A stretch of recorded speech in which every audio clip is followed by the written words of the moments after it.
great research on, I was reading one of his papers a couple of days ago on industrial versus agroecological growing, and we can throw out there, the more we can prove to people who like that, that this works, the better. However, it might also not work, and so Chris is going to tell us all about his experiences and his learnings of, how many years have you been farming? About 5 now, yeah. Okay, 5 years of farming down in Nifro. Well, thanks very much. I guess pretty much like Patrick, I suppose what I'm going to offer is a sort of my personal story of how I came to be doing what I'm doing, and sort of going off on a few tangents to sort of put that into the larger context of, you know, where I think farming is at and where maybe it should be going. So my background is basically an urban one. I lived in London until my early 30s, and I didn't really think all that much about where my food came from at all. I was working in a university as a social scientist, and social scientists are very fond of coming up with phrases to encapsulate the age we're living in. So we're living in a postmodern age, or a post-industrial age, or an information society, and so on. And it occurred to me one day that actually we're not. We're living in an agricultural society, the same as pretty much everybody has done for the last 10,000 years or so. And when you start thinking about that, living in a big city starts to feel a bit scary. You're extraordinarily dependent upon a large-scale agriculture to keep you in food. Sorry, it's probably a bit hard to see some of these slides. I remember seeing around about this time this photo, which I still find one of the most arresting things I've ever seen. The Reichstag, Berlin, 1946, in ruins with people gardening in front of it, essentially. And when you go to cities, or when you live in cities like London or Berlin, you begin, if you go to all the kind of tourist sites, essentially they're great celebrations of imperialism, of imperial conquest, first of the surrounding countryside, and ultimately of the world more generally. And I just think this is an amazing slide, because it shows when imperialism is over, when imperialism fails, as ultimately it will, what's left is gardening. So I decided that I needed to learn a bit more about gardening, where food came from. One thing I did actually was take a permaculture course with Patrick, who I hold personally responsible for the calamitous decline in my income, but also who I'm undyingly grateful to for opening my eyes to a whole set of issues that I really hadn't thought much about before, but I hope pretty much to devote the rest of my life to thinking through these issues about farming and agriculture. So, to cut a long story short, they're really not terribly helpful, these slides. To cut a long story short, not too many years later, I found myself living in the town of Frome, not too far away from here, although actually, having cycled here this morning, it's a hell of a lot further than I thought it was when I looked at it on the map.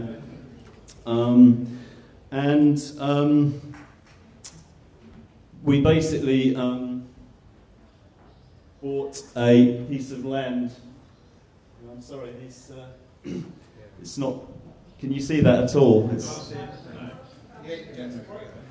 that's what we've got.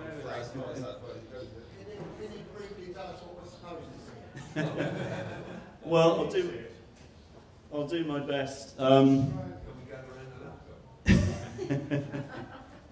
There's probably a few too many people, aren't there? Basically, we bought, like my wife and I, bought some land. Bought an 18-acre piece of land on the outskirts of Frome.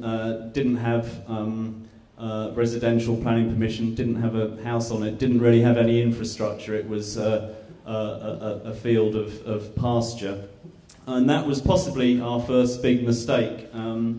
I think we tend to obsess in this country about land ownership, and that was very much our way of thinking, is that we want to farm, and actually I very much endorse what Patrick was saying about the The incredible level of skill that's required in farming is something that I've learnt to my cost in recent years. I guess I figure that the world probably has more need for second-rate farmers than it does for second-rate social scientists, so I'm reasonably happy to have made that career choice, but it's not easy. But I think if basically what you want to do is farm, it's very easy to get into this mindset that I need to buy some land. And that draws you into an enormous lot of stress and heartache and financial cost, which you'll almost certainly never make back by actually farming any land that you get hold of.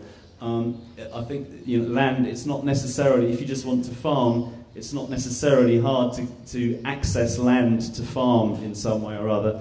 The real problem is not land, it's labour. The real difficulty in farming in some sort of ecological way, I think, is labour. And it's probably more useful to think about how you can get labour into your enterprise than buying land.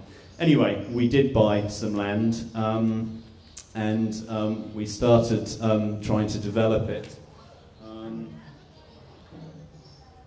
It's a real shame these slides aren't really working, because some of them are sort of probably more useful to look at than others. But it's going to be hard to. Can you tell us broadly what it is? Yeah. I'll try and I'll do my best. So essentially, our land is just on the outskirts of the town of Frome, which has a population of about 25,000 people, and I'll just use the slides to remind me what I'm supposed to be talking about, even if you can't see them. So that's a map of the area. Oh, sorry. Okay. Yeah, I mean, essentially, our field it's about a kilometre from the edge of town. And in terms of monocultures that Patrick was talking about, I kind of think of there being 3 monocultures in the vicinity of our site. There's Frome itself, which is a monoculture of people. There's the land surrounding it, which is a monoculture of grass, really. Not the kind of grass that Patrick was talking about, but cereals and perennial ryegrass. And then there's the woodland, which is it's certainly not a wilderness, but it's a kind of recreational monoculture. And I suppose part of what I was thinking in terms of our strategy was to sort of try and mix those up a little bit. I think we need to get people into the countryside, farming, reorienting farming to the towns in the vicinity of where the farming is. And we need people to be living, working and playing in the countryside, and that's pretty much what we try to do with our land. I guess in terms of trying to set up a business and being business-like about small-scale farming, well, you probably shouldn't really touch it with a barge pole.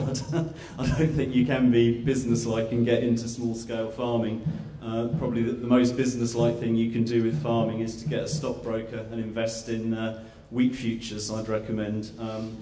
But short of that, I mean, what a lot of people do is things like cut salads or herbs, some sort of high-value niche product, which is great. That's probably the best way that you can make these sorts of enterprises work. But for me, I guess being a hopeless idealist, I just figured we're not going to solve the agricultural problems that we have by growing nice cut salad bags.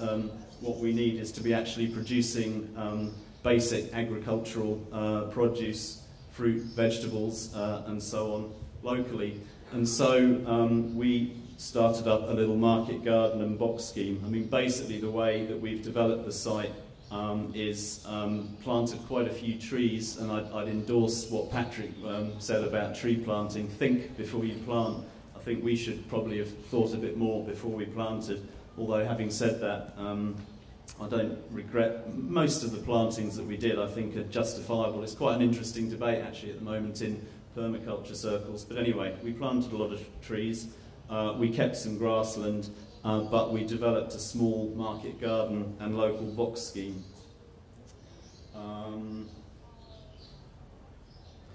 The other thing we've done is try and get other people involved in the site as best we can. We've had a forest school, a couple of leaders come and teach kids one day a week. Who kids come onto the site and sort of learn about things, learn about the farm and sort of engage with nature.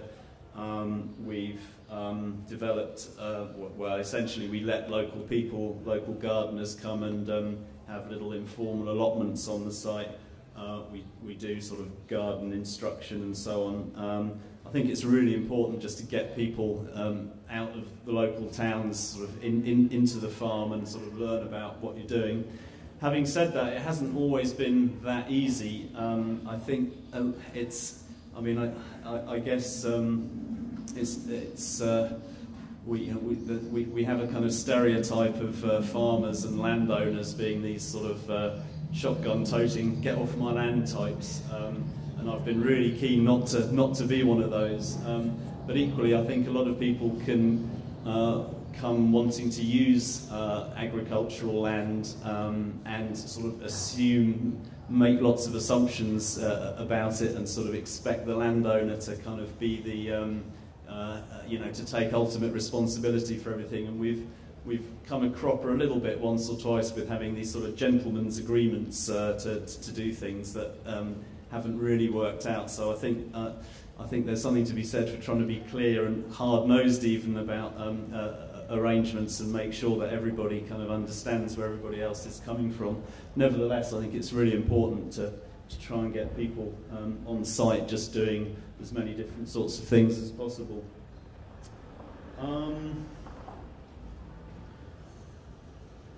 What shall I talk about now? Yeah, what is sustainable farming, I suppose? Patrick has already touched on a lot of the issues that I was going to mention, but there's a whole bunch of sort of terms and issues people use: organic farming, small-scale farming, permaculture, alternative farming, agroecology, enlightened farming. And I guess we all have to work out. I mean, I think that this is the time when we need to be experimenting, doing different things. Not all of them will work, but just sort of figuring out what we mean by this. I just wanted to highlight a couple of issues. One of them for me is fertility, that Patrick's already said quite a lot about. But here I have a picture of a fertilizer manufacturing plant that you probably can't see. But anyway, we are awash in this sea of synthetic fertility, which is basically made by taking natural gas or coal and just using a really phenomenal amounts of energy to produce fertility. And that finds its way into our farm systems directly and indirectly in all sorts of ways, including organic growers and organic gardeners. If you're using horse manure or cow muck or all sorts of composted material, ultimately a lot of the fertility is coming from one of these plants. Now, if you think that energy futures, if you think that fossil fuel is going to be available readily in the future, or that energy more generally is going to be available readily in the future, then maybe that's not so problematic. But if, as Patrick was suggesting, you think that's not likely to be the case, as I do, then we have to start thinking about different ways of getting fertility into our farming. And I guess that, for me, has been a really important part of what I've tried to do. So generally what I've tried to do is create fertility on site and not to import it. One exception being I do take advantage of local tree surgeons who are looking for somewhere to dump their wood chips, and we encourage them to come and dump them for nothing on our land and compost them over quite a long period of time and make use of that. It seems to be a relatively benign, free local source of fertility. But other than that, we've tried to think about generating fertility on our site itself. Obviously the classic way that you can do that in organic farming is by sowing leguminous lays. So this picture at the bottom is of a lucerne lay that I sowed on our site. that leads you into all sorts of interesting issues about tillage that I've been having an interesting debate with Patrick about recently, but obviously that's a classic organic technique. Another option that I'm interested in experimenting with is wood pasture, which is this picture there is not from my site, the trees are way too mature, but basically thinking in terms of fertility making and fertility taking parts of the site and using livestock as a sort of vector between the two. So using woodland and grassland to taking the fertility there and moving it onto the parts of the site that need the fertility, such as the market garden. It's basically the same as what Patrick was saying about the sheep on the downlands and bringing that fertility down into the places where you need it. And the other thing is, of course, being scrupulous about trying to reuse and recycle fertility on site as much as possible. So that picture is of the compost toilet that my wife Cordelia built, that we're very proud of on the site, and try and encourage as many people to visit as possible and leave their contributions for us. So those are just some thoughts about fertility. I mean, there's all sorts of issues in sustainable farming: fertility, energy, water use, soil, and so on and so on. Pest control. The other one I wanted to highlight was weed control, again, to look at different ways of thinking about this. So in terms of what we're doing, there are biotic methods of weed control. One example here is a forest garden.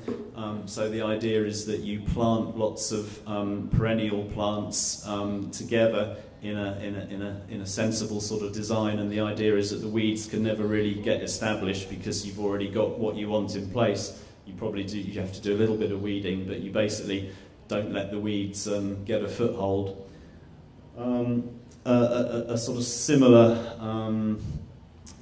approach that I've tried with some success in annual growing is this picture here, which basically is some cabbages, brassicas, with buckwheat on one side and phacelia on the other side. And there's a whole bunch of different things I was trying to do with this planting that involved cycling phosphates, sort of pest control by encouraging predatory insects, mycorrhizae in the soil and so on. So trying to do a whole bunch of different things, but also trying to keep the weeds out. And it was moderately effective, I would say. Another way is to use livestock. Here are my pigs, a pig tractor. Pigs and chickens also are pretty good at weeding.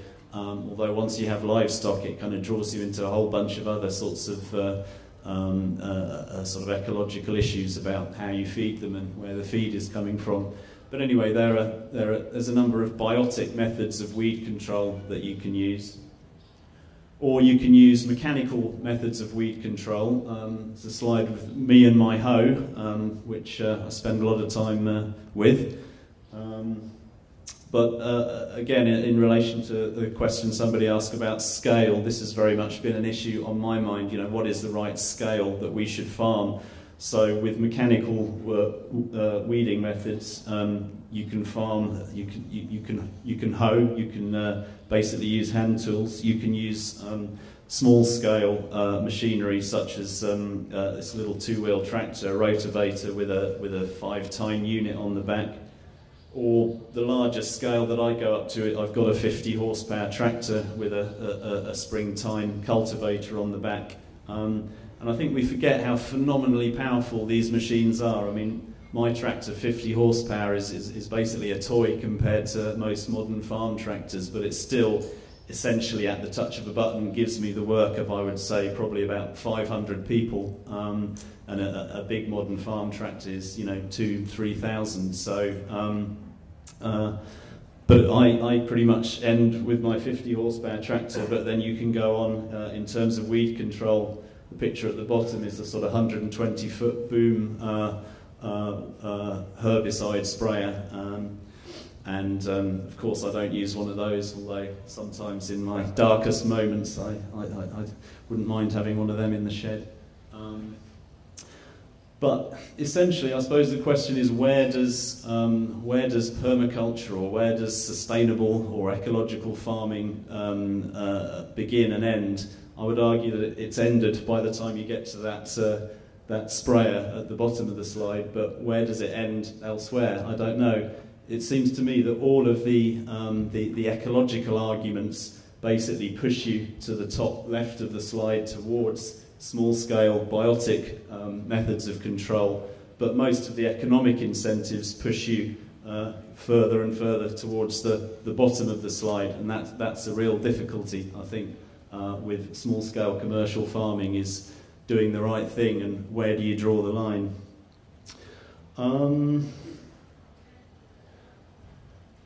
Can anybody see those figures? They look a bit, not much. Okay, well, yeah, we don't need to get too hung up on them, but as Ed was saying, I've done a fair bit of analysis of my farming and drawing on wider literature to look at some of the issues. This is a little analysis I did of potato production, so looking at energy and labour productivities of different scales and methods of farming. And the basic picture in terms of, you know, what sort of farming should we be doing? Where do we draw the line? So the left-hand column, I basically looked at the food energy that you get out of potato production, and took that as a ratio of all the energy that goes in, all the fertilizer, all the steel that has to be manufactured, all the traction, all the transport, and so on and so on. And basically, if I get too hung up on trying to explain the figures, I'll probably be here all day. Basically, as you move from conventional to organic farming, and as you move from large scale to small scale, you get better and better energetic returns, according to this analysis. There's one or two complexities, but essentially that's the story. The smaller scale that you adopt, and the more organic the methods you adopt, the better energetic return you get. In labour terms, on the other hand, it's exactly the other way around. If you're looking at how much food energy you can produce per unit of labour input, there's absolutely no doubt at all that the large-scale conventional growers win hands down. So given that where we are in contemporary society, where energy is cheap, is still pretty cheap, even though it's getting expensive, and labour is dear, then our farming is very much at the whole focus of farming is very much at the top of the slide there. Low labour input, high energy input. If we think that is going to change, if we think that energy might get more scarce, then we need to start having a debate, which we're not really having yet still, about agriculture, about moving towards smaller scale and more organic methods of agriculture. And it also perhaps raises issues about labour that were touched on earlier. I mean, that the whole general thrust of global development has been get people out of agriculture, get people off the farm into the city. You know, we need to start asking questions: is that the right thing to be doing? You know, what do we want to spend our lives doing? Do we want to farm? So I think this is probably the most important single slide or single bit of analysis I've done, because it just raises this issue of energy-labour trade-offs, and I think the need to have a bit more of a serious debate about it. Okay, well, this is just a little picture of our box scheme on veg-box day. As you can see, it's a fairly homespun, the uncharitable might say half-assed operation with us in a little army surplus tent, trying to pack our veg boxes. And again, that's something I would say: if you buy a piece of land that doesn't have any infrastructure on it, doesn't have any buildings, and then try and create a working farm, especially if you're not living on site, it's an awful lot of work. It's a lot of money to actually get the infrastructure.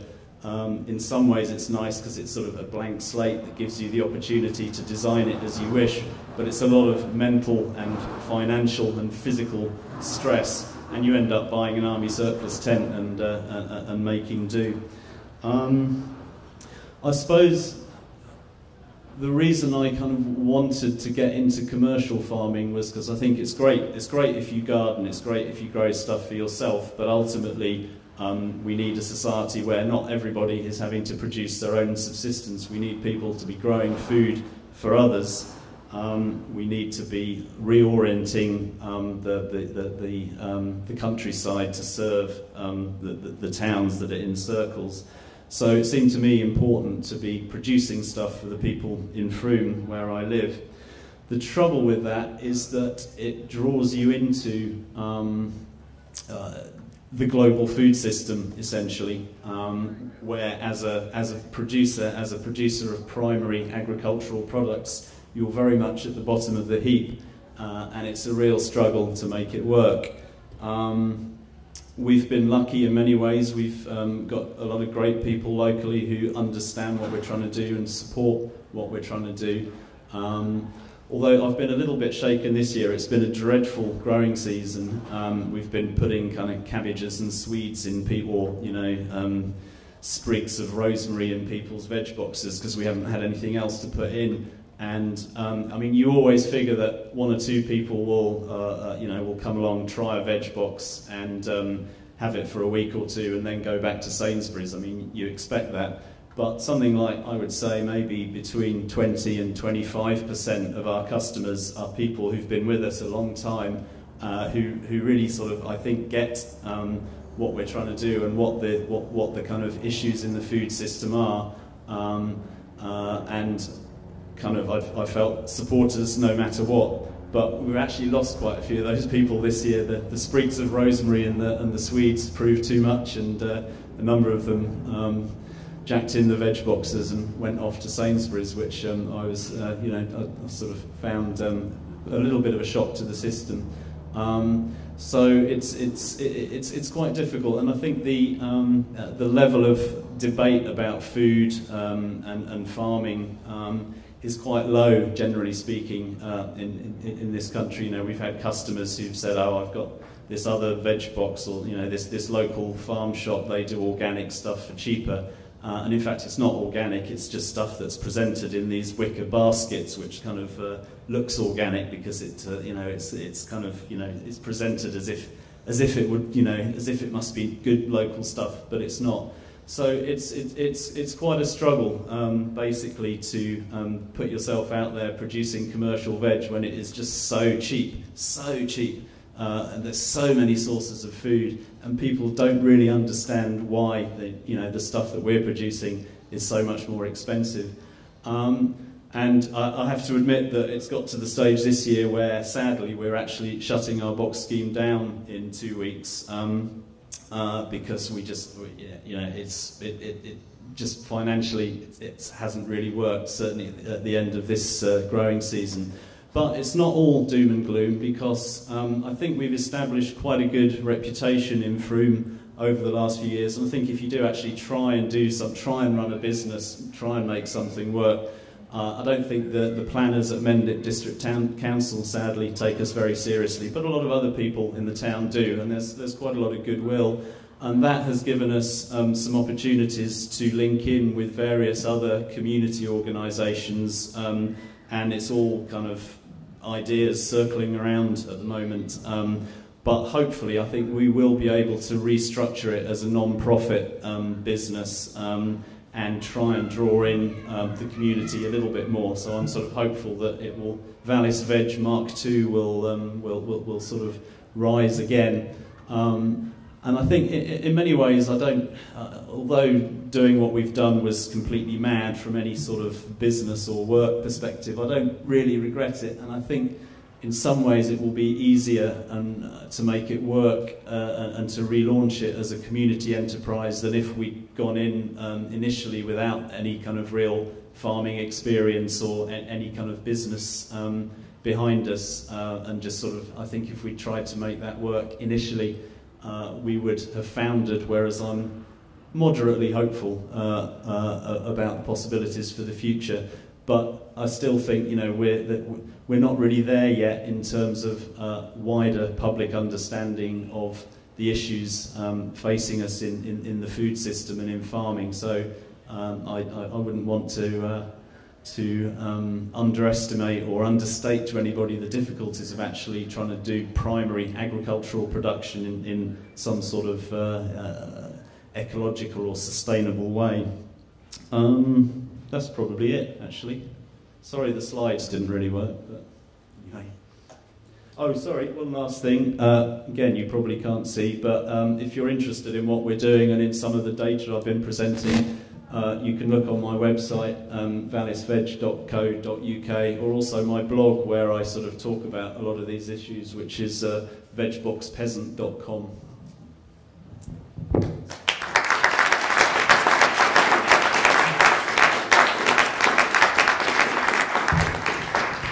Thank you very much.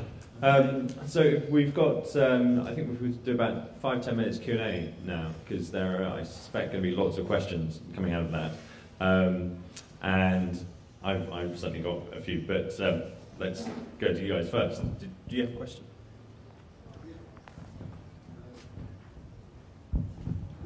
Two questions, one practical and one not practical. Have you got a polytunnel, and would it have helped you get through this difficult season? But the main question was really about the agricultural scale and efficiency diagram table you had. Because I think one statistic that shows up the idiocy of modern farming methods is actually the ratio of energy in to energy out. And I know it's an incomplete measure of the value of food, but it still does show the absurdity of modern farming, which is a ratio of perhaps, I wonder if you can provide an up-to-date figure or reference point, but 10 to 1 is the usually quoted figure we put, although the energy in is measured in kilowatts or joules or whatever you like, the energy out is measured in calories, but if you convert it all to the same units, then you're putting, the usually quoted figure is 10 times as much energy in. So for every calorie of food value, you're putting 10 calories of mineral oil energy, which anybody can see is ridiculous.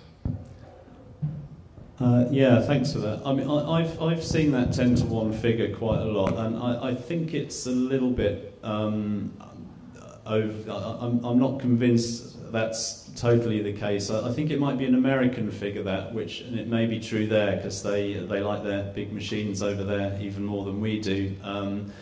The figures that I showed here don't actually.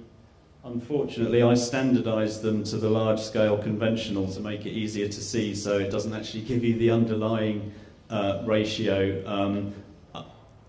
The analysis that I did, and I think the thing you have to remember with all of these analyses is that you can sort of pretty much make the numbers up as you go along, because there's so many variables that you can never really. I mean, I did try and take into account as many different sources of energy input that I could think of. And, I mean, there is, and obviously potatoes are the most, I mean, you get more energy out of potatoes per unit area than anything else. So, obviously you have to look at, which crop you're looking at. But you do actually get more food energy out than you put, than energy, fossil energy you put in. But you get a hell of a lot more food energy out with small-scale hand tool techniques. I mean, what I've called domestic agroecological is about 17 times more energy efficient than large-scale conventional. So, I mean, basically I agree, although, you can debate the exact the exact level. Polytunnels, yeah, we've got a couple. I mean, again, it's one of those things where, you can probably never have too many polytunnels, but it's one of the, but it's quite again, it draws you into a more intensive form of agriculture. I mean, a few polytunnels isn't necessarily that bad, but then irrigation becomes a big issue, and you need to think about that. So it draws you into more labour, but also more non-renewable energy input. So again, it's one of those optimisation issues where, if you're going to offer your customers tomatoes or cucumbers, you've got to have a polytunnel. They're also really useful for season extension. obviously the large scale market gardening is done undercover either in this country or elsewhere. Is that sustainable? I'm not sure. What about putting into the equation? Hang on, sorry, can you... Well, it's being recorded, so it's... What about putting into the equation the fact that if you have a polytunnel, you will possibly not losing all the labour, time, effort that's gone into a crop that gets hit by an early frost or a late frost?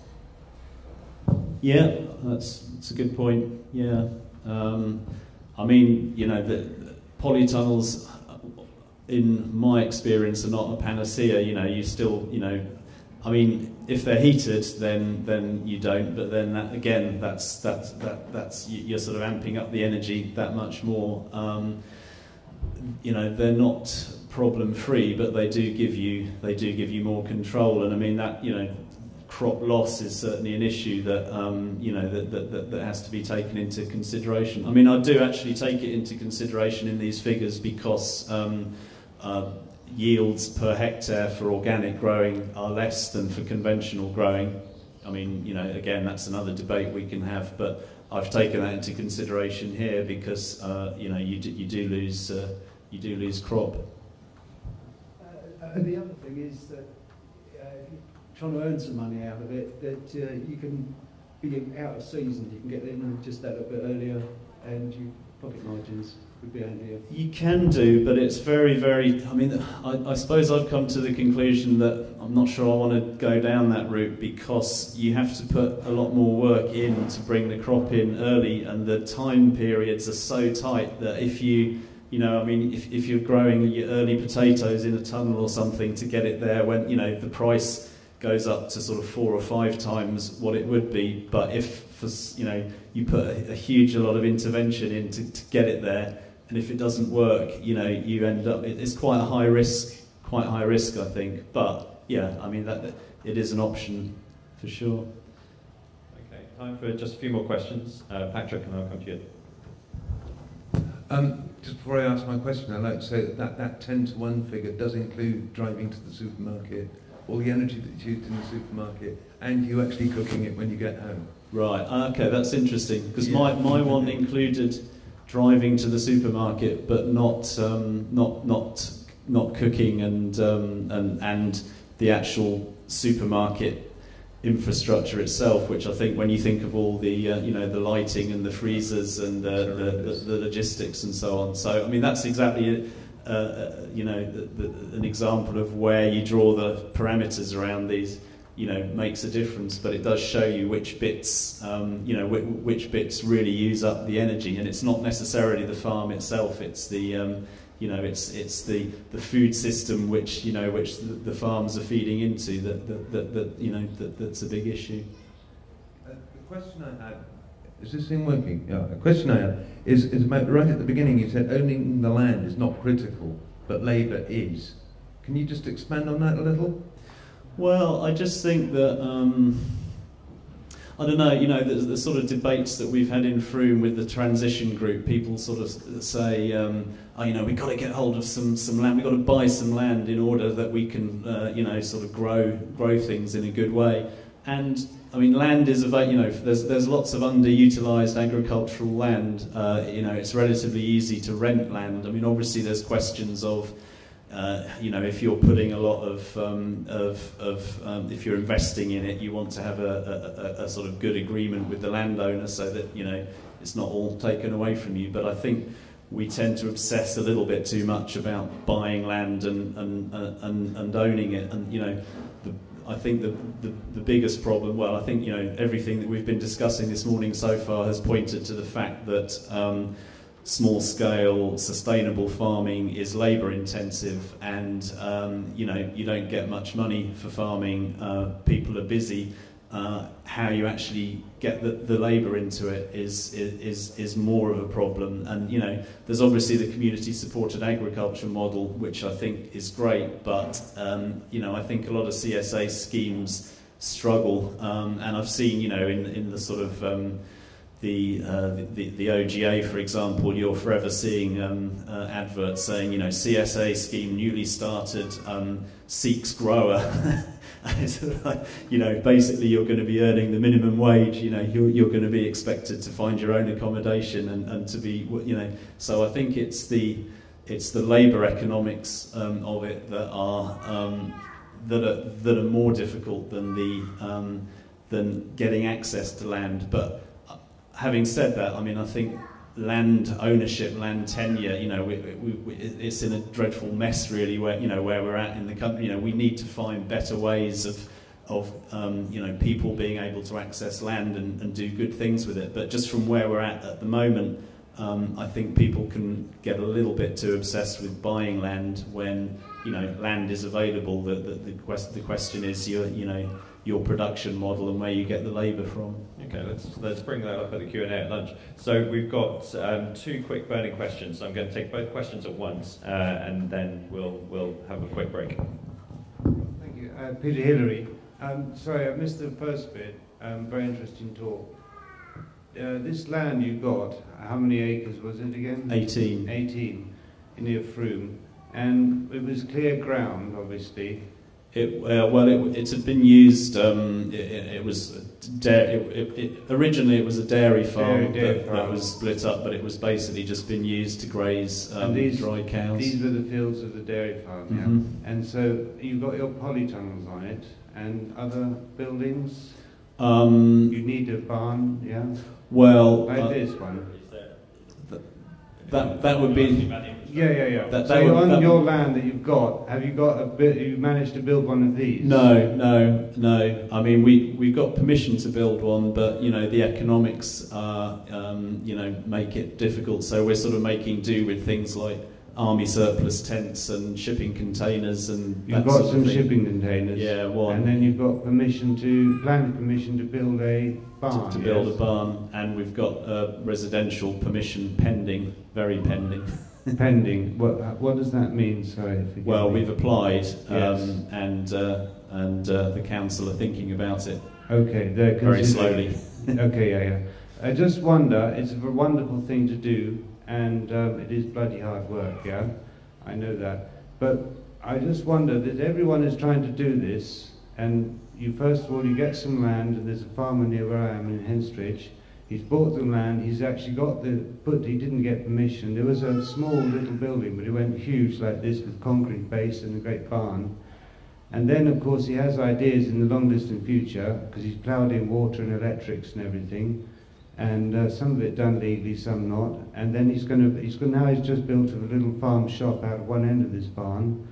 And then at long stage is to have like a vegetable cookery course, and for the local village and everyone else, and farmers market on the Sundays, and then a long thing is from that is then to build a small flat or gallery house in there.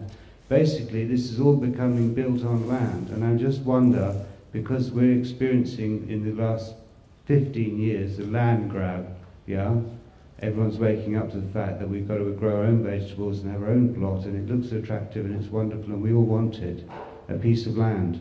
And I just worry that soon enough all the farm fields are full of lots of little units of a small barn, big barn, whatever, and that each one needs the utilities, water, electricity and things and all of this, and soon the land is just broken up with lots of little units, and that each has cars and they need roads and so, and I just worry, and am I justified? Well, I mean, sorry, just before you answer that one, I'm just okay. going to take this next question as well. It's very good. In your boxes, did you put things like homemade bread, jams from your produce, or chutneys from your produce, or herbal teas from herbs you grow and stuff? No.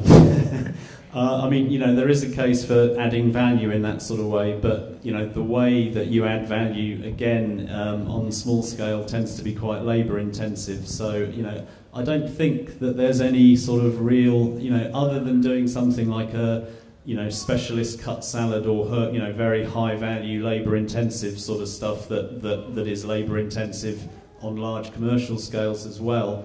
I don't think there's any kind of magic shortcut way of making those sorts of things can help. but they require input and labour of their own, I think. Maybe I'm just missing the obvious way of making it work. But in relation to the first question, I share the concern to the degree that I think it's very easy to start sort of splashing the fossil fuel around and putting in infrastructure, etc., etc. So I think you always have to think about it. I mean, that's one reason why we have a box scheme where we deliver the veg to people's door to door, because once everyone's jumping in their cars, driving to us, it doesn't look so good energetically. But, breaking, farms used to be smaller, the landscape that we have now is not a kind of a traditional landscape. So many farm building, one of the frustrations of the planning system is that all the old farm buildings have all been converted into residences. There's people sort of living in, the dairy farm that our land used to be part of. All the outbuildings are now residences where people who are objecting to us applying for residential planning permission live and commute off to go and work elsewhere. We've lost all those old farm buildings. We need, I guess I would put my hand on my heart and say, yeah, we need more people living in the countryside, and we need the infrastructure for them to be able to farm. But I agree with you that you have to be careful how you do that, because it's very easy, given the ongoing cheapness of energy, it's very easy to start, driving around, putting down huge concrete platforms and all the rest of it. So I would, I'm not really bothered myself about people putting up things on farms to service small holdings, but I agree with you. You've got to think about what you're doing for sure. Great. Hang on. Sorry, we're gonna have to pause now because I realised I've fluffed my times. You can build on land, but you cannot make land. So thank you very much, Chris. That's fantastic. Quick round of applause for Chris.